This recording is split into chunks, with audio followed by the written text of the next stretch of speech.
আসসালামু আলাইকুম everyone, welcome back to my channel. আজকে আমি আপনাদের মাঝে মজাদার একটা চটপটি রেসিপি নিয়ে চলে এসেছি। তো যেখান থেকে আমার রেসিপিটা দেখছেন, রেসিপিটা দেখার আমন্ত্রণ জানাচ্ছি। আমি চটপটির ডালটা রাত্রে ভিজাই রাখছি, দেখুন সকালে কত সুন্দর ফুলে গেছে। এখন আমি এই ডালটা সিদ্ধ করে নেব। যাদের হাতে সময় থাকবে না তারা গরম পানি দিয়ে 2 ঘন্টা আধা ঘন্টার জন্য ভিজাই রাখলে হয়ে যাবে। আর এই ডালটা সারা রাত ভিজাই রাখলে সবচাইতে ভালো হয়। এবার আমি পরিমাণ মতো পানি দিয়ে ডালটা সিদ্ধ করে নেব। কুচি কুচি করা মরিচ, হলুদের গুঁড়া, একটু বেকিং সোডা আর পরিমাণ মতো লবণ দিয়ে আমি এটা সিদ্ধ করতে দিব। একটু নেড়ে ছেড়ে এই ডালটা আমি সিদ্ধ করে দেবো। আপনারা চাইলে প্রেসারেও সিদ্ধ করে নিতে পারেন। আমি প্রেসারে করব না, আমি কড়াইতে করে নিব।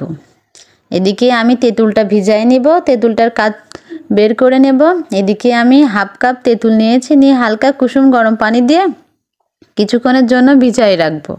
ভিজাই রাখলে তেঁতুলটা নরম হয়ে গেলে কাঠটা অল্পতে ডলা দিলেই হয়ে যাবে। দেখুন আমি 10 মিনিট মতো ভিজাই রাখছি। এবার আমি হাতের সাহায্যে কাঠটা বের করে নিয়েছি। এদিকে আমি পরিমাণ মতো লবণ, আমি কাঠটা দেখুন কাঠটা কত সুন্দর ঘন হয়েছে। আপনারা চাইলে ঘন করতে পারেন, আবার পাতলাও করতে পারেন। আমি 2 চামচ চিনি, লবণ আর বিট লবণ, মরিচের গুঁড়া, চিলি ফ্লেক্স, কাঁচামরিচ কুচি আর চটপটি মশলা দিয়ে আমি সুন্দর করে মিশিয়ে নেব। সুন্দর করে মিশিয়ে নেব। দেখুন সুন্দর করে আমি মিশিয়ে নেব। আপনারা চাইলে টকের মধ্যে আপনারা চিনিটা নাও দিতে পারেন, আবার চিনিটা না দিয়ে টক তেঁতুলের রসটাই খাইতে পারেন। যেটা সেটাই খাইতে পারেন। দেখুন আমি একটু ঘন হয়েছিল বলে আমি একটু পানি দিয়ে পাতলা করে নিয়েছি। এবার আমি দেখুন আমার ডালটা কত সুন্দরভাবে সিদ্ধ হয়ে গেছে। এবার আমি চটপটিটা তৈরি করব। ডালটা আমি একটা পাত্রে নিয়ে নিয়েছি। নিয়ে এবার আমি আগের থেকে আলুটা সিদ্ধ করে নিয়েছি, আলুটা ম্যাশ করে আমি ডালের মধ্যে দিয়ে দিয়েছি। এদিকে পেঁয়াজ কুচি, শসা কুচি, কাঁচামরিচ কুচি, চিলি ফ্লেক্স,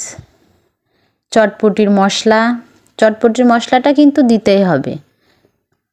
আর ডিম, সিদ্ধ ডিম কুচি কুচি করে দিয়ে দিয়েছি। দিয়ে আমি সুন্দর করে নেড়ে নেব। দেখুন সুন্দর করে আমি নেড়ে নেব। নেড়ে ছেড়ে আবার আমি শসা, পেঁয়াজ কুচি, মরিচ কুচি, ডিম এগুলা দিয়ে আবার আমি উপরে সাজাই নেব। আর দেখবেন চটপটির দোকানে উপরে ফুচকাটা দেয়, ফুচকাটা দিয়ে আমি সুন্দর করে উপরে দিয়ে দেব।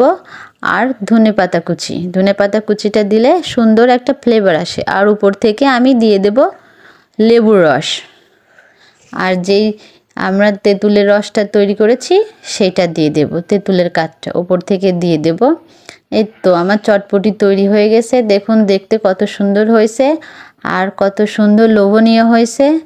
স্বাস্থ্যকরভাবে বাসায় তৈরি করে আপনারা দেখবেন, একদম সহজ সিম্পলভাবে। আশা করি রেসিপিটা ভালো লাগবে। তো আমার রেসিপিটা ভালো লাগলে আমার পাশেই থাকবেন, সাপোর্ট করবেন। অন্য কোনো রেসিপি নিয়ে আপনাদের মাঝে দেখা হবে। ধন্যবাদ বন্ধুরা।